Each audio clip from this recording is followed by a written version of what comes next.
ये है कि आपसी सौहार्द कौम और समाज में और देश में अमन शांति का पैगाम देने की मंशा से और वन साइडेड कार्रवाई की खिलाफ वर्जी के समर्थन में ये मेमोरेंडम दिया गया है। हम तमाम कम्युनिटी के लोग कौमी यकजहती के पक्षधर रहे हैं। किसी भी एक कम्युनिटी को टारगेट बनाकर अगर किसी भी केस में कोई इन्वेस्टिगेशन किया जाता है या उसकी किसी इमारत को या उसके किसी मुकामात को एक कम्युनिटी की बेस पर टारगेट किया जाता है तो उस पर पाबंदी लगाने के लिए हमने कलेक्टर साहब को यही मेमोरेंडम दिया है कि अगर कोई अपराधी है तो उसका कोई समाज नहीं होता है, वो किसी एक कम्युनिटी से ताल्लुक नहीं रखता है, लेकिन उस अपराधी के दायरे से बाहर जाकर अगर किसी कम्युनिटी को टारगेट किया जाता है तो कतई बर्दाश्त के काबिल नहीं है।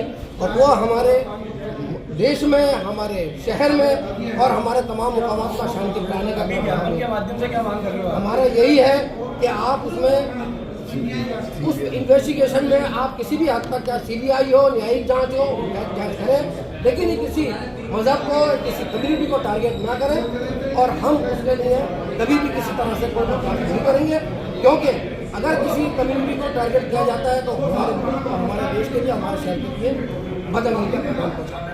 किनकी ओर से दिया गया और क्या उपलक्ष्य ज्ञापन देना? आज अजमेर जिले के आम मुस्लिम समाज की तरफ से एक प्रतिनिधि मंडल बना करके ज्ञापन दिया गया है।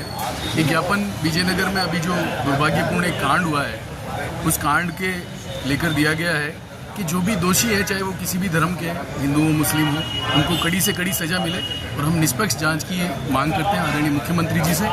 दूसरा, बेटियां चाहे किसी की भी हो, हिंदू की हो चाहे मुस्लिम की हो, हमारी सबकी बेटियां हैं, हम सबके लिए उनको बचाना ज़रूरी है। हम सब आम मुस्लिम समाज ने एक प्रतिनिधि मंडल बना करके कलेक्टर साहब के जरिए मुख्यमंत्री जी को एक ज्ञापन दिया है कि जिन्होंने भी ये कुछ कार्य किया है उसको कड़ी से कड़ी सज़ा मिले, लेकिन जो भी निर्दोष है, कोई इस जांच में कोई निर्दोष नहीं फंसे। सुनने में आया कि मस्जिद और कब्रिस्तान पे भी कोई नोटिस जारी किया, उसको लेकर क्या करें?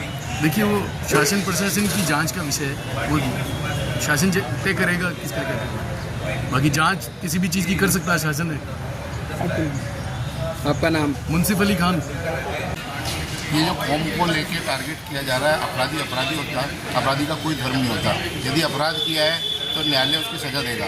हमारा कहना है कि पूरे कौम को और उनके इबादत गाहों को टारगेट नहीं किया जाए और न ही जो कोई भी हो, चाहे हिंदू मुसलमान हो, कम्युनिटी को परेशान नहीं किया जाए। कोई भी कम्युनिटी अपराधी का कोई साथ नहीं देती है, ना अपराधी का कोई धर्म होता है। अपराध किया है तो न्यायालय सज़ा देगा और न्यायालय की सज़ा से पहले उसको अपराधी कहना भी गलत है। अभी प्रोसेस में है, देखते हैं क्या होता है। और जो इबादत गाहों को टारगेट किया जा रहा है, इसकी हम पूरा समाज कड़ी भर्त्सना करता है। आज किस तरह के ज्ञापन दिया है और क्या मांग की है? बस यही मांग की गई है कि जो कब्रिस्तान और जो बेगुनाह लोगों को फंसाया जा रहा है, इस तरह की कार्रवाई ना हो, समाज को टारगेट ना किया जाए।